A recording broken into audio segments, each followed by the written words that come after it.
Salvete omnes, this is Emilio, also known as TheMartianGeek, and welcome to the first episode of, well, no prizes for guessing what game it is. Except maybe the prize for being a smart aleck or a special needs kid. Yes, this is Mega Man 10. And we're going to wait on the title screen for a bit because that's the only way to see the intro. At least in this version of the game. 1987, Mega Man, 1988, Mega Man 2, etc. And 2010, Mega Man 10. Yeah, there's an 8-year gap where this is the latest game in the series. But we see Dr. Light and the crew in his lab as usual. Roll says, "I'm home." There you are, Roll. Are you okay? I don't know. I think I have a fever. She's a robot. How could she have a fever? Oh no, Roll! I think Roll has come down with Robo-Enza.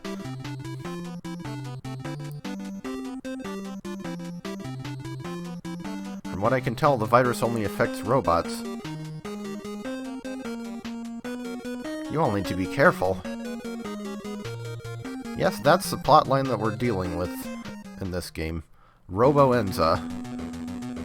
2000XX.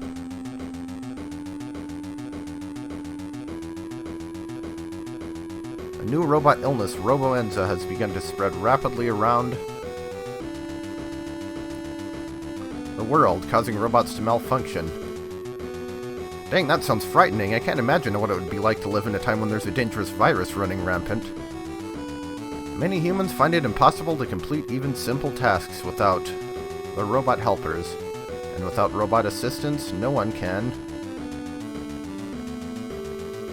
develop a proper cure. Could be worse, they could be like the humans in Wily. A month following the outbreak, the situation worsens. And the pellet turns orange. The infected robots turn violent in an attempt to take over the world. Because isn't that what always happens in these games? Help!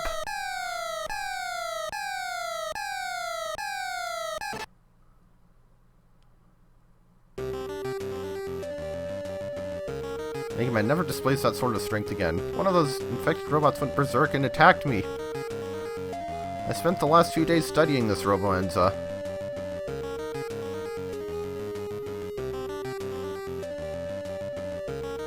But even my genius was unable to find a cure. Yeah, there's nothing suspicious about this at all. So I built a machine that would help me discover the key to developing a cure. But it was stolen by one of those demented robots. I beg you. You have to help me get my medicine-making machine back. I suppose if we want to stop those robots, we'll have to help you. Leave it to me. I'll stop those robots. I'll find Dr. Wily's medicine-making machine, and then we can cure Roll and all the other robots.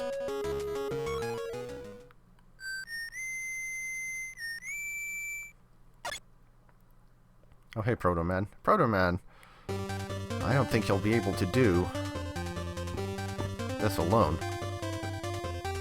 I'd appreciate any help, Proto-Man. I mean, you can only play as one of them at a time. Let's do this.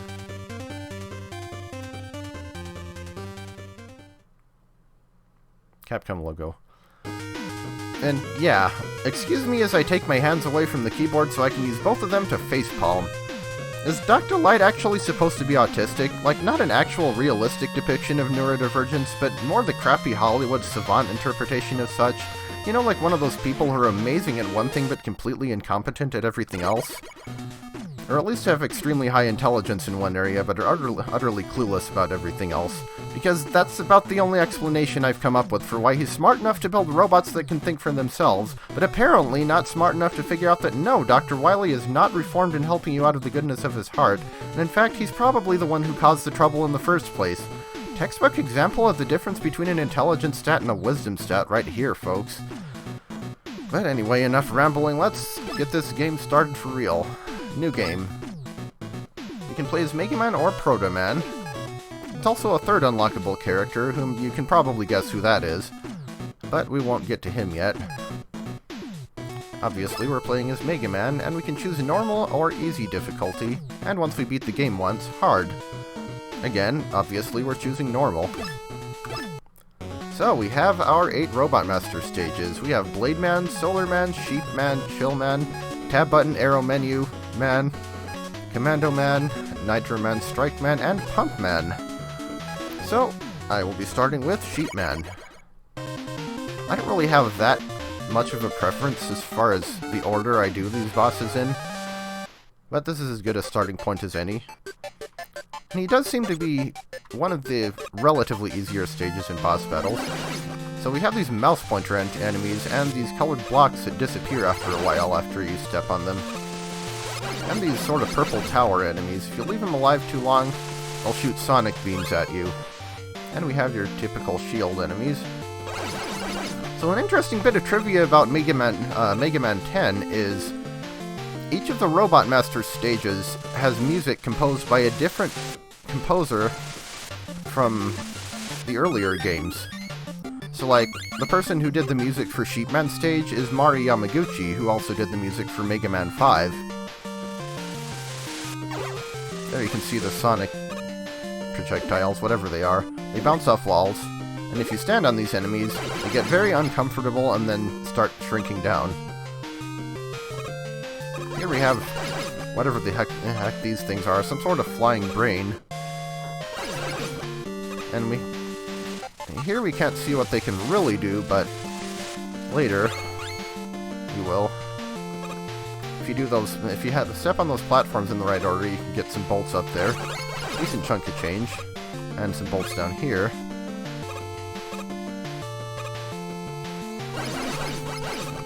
And here we go. If they slot into those things on the ground, if they go in the, whoops, I respawned an enemy. Yeah, that little yellow whatever you call it on the ground. If they click into there, then they'll start doing one of two things, either flying around dropping bombs on you, or there's another type that we'll see later. We also have these treadmills as a gimmick. Run on the conveyor belt to power it up, to power up these platforms. And you can see the little energy meter on there, which will gradually deplete when you're not standing on the treadmill, or running on the treadmill, rather. So yeah, Sheep Man stage is interesting. There's a lot of different gimmicks and stuff to play around with here. As you can imagine, that's not Sheep Man, that is a mini-boss. So, let's take it on. I have full health. So this is Octobold. You can see where it got the name. And you can't hit it until you power it up with the treadmill. But we don't really want to do that immediately. They'll shoot those little light bulb enemies out, and we want to get rid of one of them. And then basically just button mash once we get up there, as much as possible. Ow. I'm really bad at dodging those, by the way. Yeah, you can get it, you can completely take it out in one pass, but I usually don't. So I have to deal with its spark attack. Worth noting, you can power it up for different lengths of time depending on the difficulty. Like in normal mode, you saw 5 electric charges go into it. On easy, you can get up to 6, and on hard, you can only do 4. But who cares about it, because it's dead. Ow. I almost ran into that thing.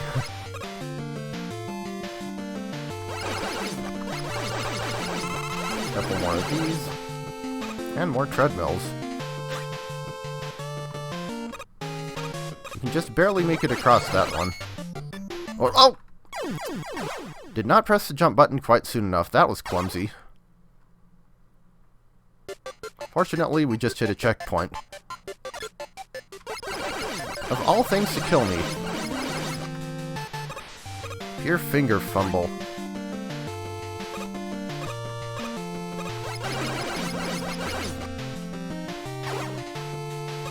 Try to do this a little more safely this time.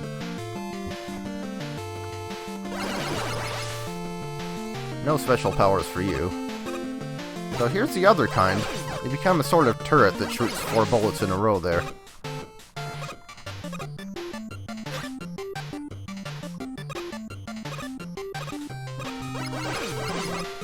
And of course, if you can shoot them before they slide into their little mech, so much the better.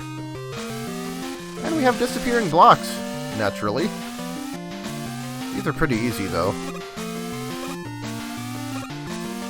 Just a simple pattern of 4. Honestly, I feel like disappearing blocks get more hate than they really deserve. Like, I think probably the most infamous ones are Heatman's, but they're not even that bad. Like, he really only has to memorize which 3 appear directly overhead. And really, you only have to memorize 1, because the other 2 are above safe ground. Notably, Heatman's disappearing blocks were featured in I Can't Defeat Airman, kind of setting the stage for this song. But yeah, Sheepman's really aren't that bad. I think by far the worst disappearing blocks in the series were the ones in Mega Man Base, which only makes sense because pretty much everything is nastier in Mega Man and Base than the rest of the series. Ow, and now we get to see what these mouse pointer enemies can really do. Make little blocks appear like that. You have a W tank there, if we can step on these in the right order. And I think I got it. W tank get. So here you want to be careful. Because death spikes are, well, deadly. It's right there in the name. Almost out of the stage. Ow. You're supposed to be able to dodge both of those by going all the way to the right and then immediately moving, but I can never quite pull that off. But we're at the boss anyway. It is Sheepman. His weapon of choice is the Thunderwall. Ooh, 63 sheep in. That was an achievement. So Sheepman has a fairly basic pattern. He splits into 4 clouds like that. And you're supposed to remember in what order the clouds moved, because that determines what order they'll fire in. But clearly I'm not very good at doing that. Also, the last one that shoots will also make little sparks along the ground. If you're playing on hard mode, all of them, or the first and the last one, will do that. And on easy mode, none of them do. On easy mode, they also don't spread along the ground like you saw. You can also shoot sparks like that. And those alternate between going low and high, so that was a low one, so the next one will be high. Hey, I actually remembered that one, but still kind of failed. So we each have one hit left. Got him, but just barely. That was not a terribly elegant fight, but I still beat him on my first try and didn't have full health, so whatever. I'm not doing a perfect run here. You know, fighting the sheep-based boss first in a game about a virus harming people, when people are taking livestock medication to try to cure a virus happening in real life, there's definitely a smart remark to be made there. Wake up, sheeple, indeed. But I've probably already made about enough COVID-19 jokes for one playthrough, since they're pretty low-hanging fruit. Anyway, we have the Thunderwall, which is not great, honestly. It has a very awkward type of attack, and not very much ammo. We'll see exactly how bad it is in the next episode when I show it off. For now, we'll go ahead and save, and yeah, that's one boss down, 7 to go. So I will see you next time as we continue through the Robot Masters.